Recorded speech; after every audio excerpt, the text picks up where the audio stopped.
ঘরোয়া মশলা দিয়েই অনেক সহজে আমি আজকে চিকেন তেহারি রান্না করেছি ইফতারির জন্য। অনেক টেস্টি হয়েছিল। তো কি করে রান্না করলাম সবই থাকবে এই ভিডিওতে। আসসালামু আলাইকুম, সবাই কেমন আছেন? তো ফার্স্টে আমি আলুগুলোকে সুন্দর করে লম্বা লম্বা করে কেটে ধুয়ে নিয়েছি। তারপর হলুদের গুঁড়ো, মরিচের গুঁড়ো, লবণ দিয়ে মাখিয়ে 10 মিনিটের মতন রেখে দিয়েছি। তারপর একটা প্যানে তেল দিয়ে আলুগুলোকে ভেজে নিব। আর আমি সবগুলো আলু দিব না বিরিয়ানিতে, অর্ধেক আলু আমি চিকেন কারি করবো তার জন্য রেখেছি। আর এই যে চিকেনগুলোকে আমি একদম ছোট ছোট করে কেটে নিয়েছি। তেহারিতে কিন্তু ছোট ছোট করে গোস্ত দেয়, আর বিরিয়ানিতে বড় বড় টুকরা দেয়। তো আমি চিকেনগুলোকে সুন্দর করে কেটে ধুয়ে রেখেছি। তারপর আমি রাইস কুকারে রান্না করব, তার জন্য রাইস কুকারে তেল দিয়ে পেঁয়াজ কুচি, কাঁচামরিচ কুচি, তেজপাতা, দারচিনি, লং, এলাচ দিয়ে নিলাম। এবার আমি পেঁয়াজটাকে সুন্দর করে ভেজে নিব। পেঁয়াজটা যখন ভাজছিলাম তখন অনেক সুন্দর একটা সেন্ট বার হচ্ছিলো। তারপর দিয়ে দিলাম আদা রসুন বাটা। আদা রসুন বাটাটা দিয়েও আমি সুন্দর করে ভেজে নিব যতক্ষণ না একটা সুন্দর অ্যারোমা বার হয়। যখন কাঁচা গন্ধটা চলে গেছে তখন আমি দিয়ে দিয়েছি পানি, মরিচের গুঁড়া আর স্বাদ মতন লবণ দিয়ে এটাকে আমি সুন্দর নাড়িয়ে চাড়িয়ে এবার দিয়ে দিলাম গরম মশলা সামান্য পরিমাণ দিয়ে এটাকে সুন্দর করে কষিয়ে নিব মশলাটাকে। যখন মশলাটা ভালো করে কষানো হয়ে গেছে, তেল উপর দিয়ে ফুটে উঠছে, তখন আমি দিয়ে দিলাম চিকেনগুলো। চিকেনটা দিয়েও আমি সুন্দর করে কষিয়ে নিব, নাড়াচাড়া করে মশলাগুলো একদম গায়ে গায়ে করে নিব।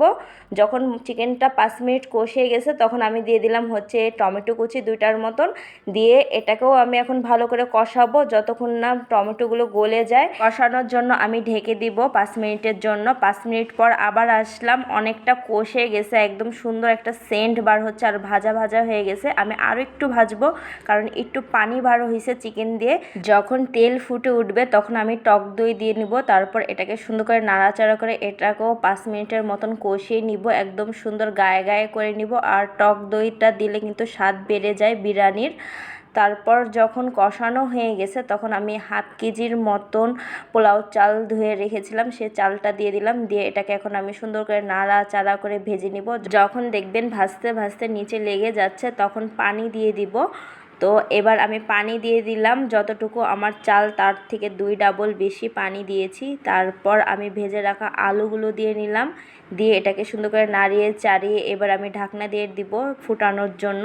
যখন একটু টকবক করে ফুটে উঠেছে তখন আমি আবার একটু ঢাকনাটা তুলে নাড়াচাড়া করে বিরিয়ানি মশলা দিয়ে নিলাম। বিরিয়ানিতে কিন্তু বিরিয়ানির মশলা দিলেই বেশি স্বাদ হয়, আর বিরিয়ানি মশলা না দিলেও চলবে কারণ আমি গরম মশলা দিয়েছি। আর বিরিয়ানি মশলাটা দিলে একটু ভালো হয়, তার জন্যই আর কি বলা।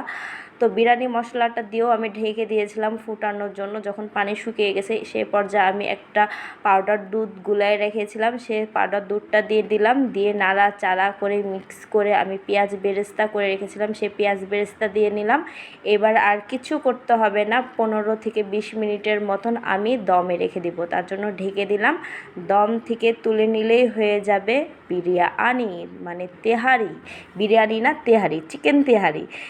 আর চিকেন তেহারিটা কিন্তু অনেক মজা হয়েছিল, যেহেতু ইফতারের জন্য করেছিলাম তার জন্য বেশি করিনি, একদম অল্পই করেছিলাম। আর অনেক মজাদার হয়েছিল মাশাল্লাহ। সাথে নিয়েছিলাম লেবু আর টমেটো, শসার সালাদ আর ধনেপাতা চাটনি। আমার আবার বিরিয়ানি হোক পোলাও হোক ধনেপাতা চাটনি দিয়ে খেতে খুবই মজা লাগে। আপনাদের কার কার ভালো লাগে কমেন্ট করে জানাতে পারেন। আর আপনারা অবশ্যই ট্রাই করবেন, করে আমাকে জানাবেন যে কেমন লেগেছিল। অনেক কিন্তু টেস্টি হয়, তার জন্য আপনাদেরকে বারবার বলছি। তো আজকের ভিডিওটি এই পর্যন্তই। ভিডিওটি ভালো লাগলে লাইক, ফলো, শেয়ার করে দিবেন। আর আমার ইউটিউব চ্যানেলটাকে অবশ্যই সাবস্ক্রাইব করে দেবেন। ততক্ষণের জন্য সবাই ভালো থাকুন, সুস্থ থাকুন। আল্লাহ হাফেজ।